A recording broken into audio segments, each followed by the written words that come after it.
Hello, scholars. This is Mr. Myers. We're going to do lesson 3.5, Freedom of Expression. Make sure you take good structured notes over our objectives. You can see we have several different areas we're going to be talking about, the difference between civil rights and civil liberties, and then various types of speech and restrictions on that speech, standards for the restriction and landmark cases associated with free speech. We're going to do the same with assembly, association, and petition, and then we'll end with the press. Okay, let's go ahead and jump in. So first, let's start by talking about the difference between civil liberties and civil rights. Civil liberties are freedoms belonging to everyone, and they basically protect you from the government. And these civil liberties are guaranteed by case law, by statutory law, and by the Constitution.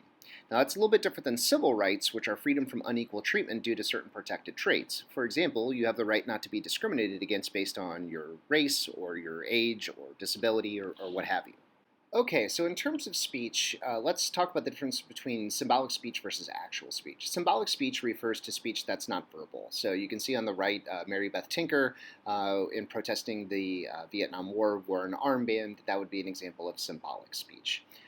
There are also restrictions that can be placed on that speech. For example, one is called the principle of clear and present danger. That's the basic idea that you can't yell fire in a crowded theater. You can't say something that would immediately cause potential harm or damage or loss of life to someone else. There are obscenity restrictions, which we'll talk about more in a minute. And the courts are able to limit the time and the place and the manner of the speech, even if they can't censor the speech itself. There's some standards for those restrictions. One of them is that you can't discriminate based on someone's viewpoint. So just because someone has a viewpoint that you don't like doesn't mean that the government can come in and censor them. In addition, the restrictions cannot be vague, meaning that they have to be detailed and not arbitrarily applied. And they must be least restrictive as possible to achieve their goal. For example, if there is concern about obscenity in a magazine, the state wouldn't, ban or outlaw all magazines. They would only outlaw a particular magazine, or if there was a particular article in a magazine that was considered obscene or problematic, they would censor that as opposed to the entire magazine.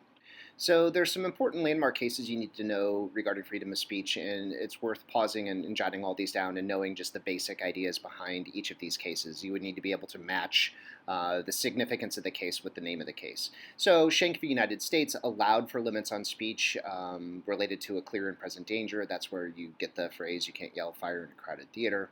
Chaplinsky v. New Hampshire in 1942 allowed limits on fighting words. Fighting words would be language that would incite immediate violence.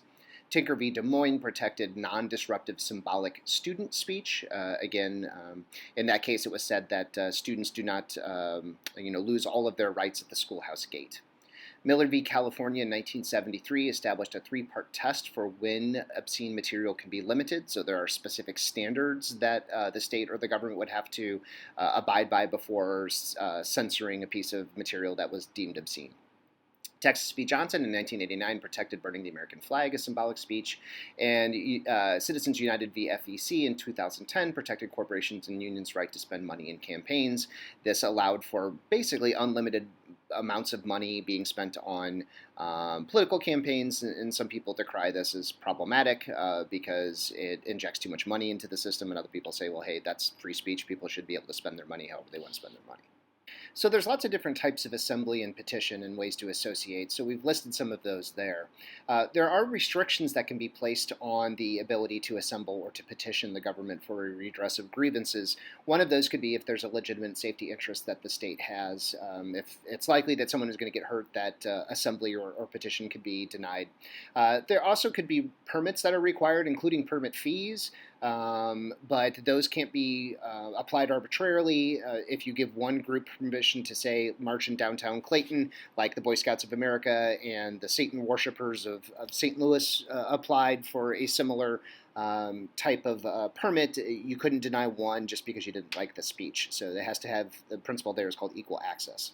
And there's also places that you can't petition or assemble. You can do so in public places with some restrictions, like you can't protest in jails, you can't protest outside of a courtroom when the jury's in session, and hospitals, and those are for legitimate kind of safety interests.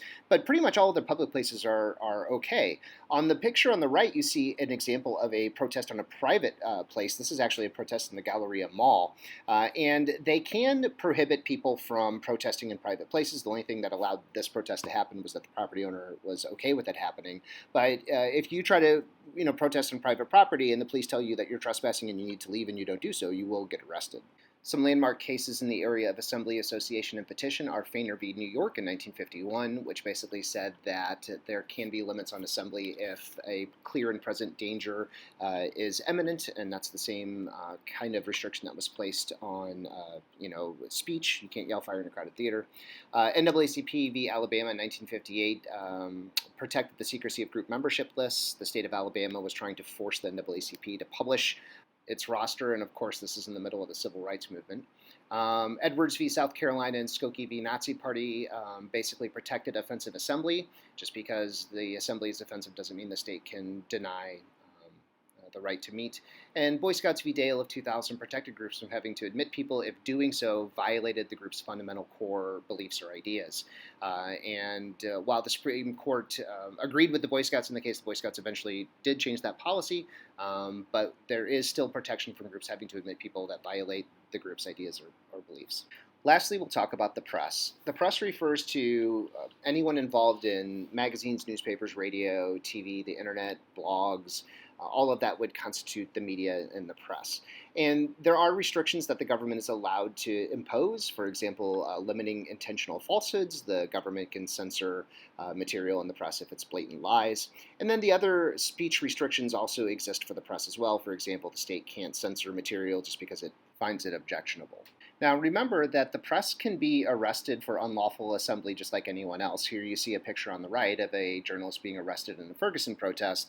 At that particular point, the police were saying that the protest had gotten unsafe and the crowd refused to disperse, and anyone who refused to do so could be arrested, very similar to this journalist. Now, it's important to note that it's somewhat subjective as to when an assembly has become unsafe, when it can be censored or not, when the police can come in and force a crowd to disperse. Now, the landmark cases associated with the press all deal with the concept of prior restraint. And prior restraint just means that the government can go review material before being published in order to censor material. That general practice of prior restraint was banned in Neer v. Minnesota in 1931. It was furthered in 1971 in New York Times v. U.S., which said that the government can't use prior restraint even if national security issues are involved.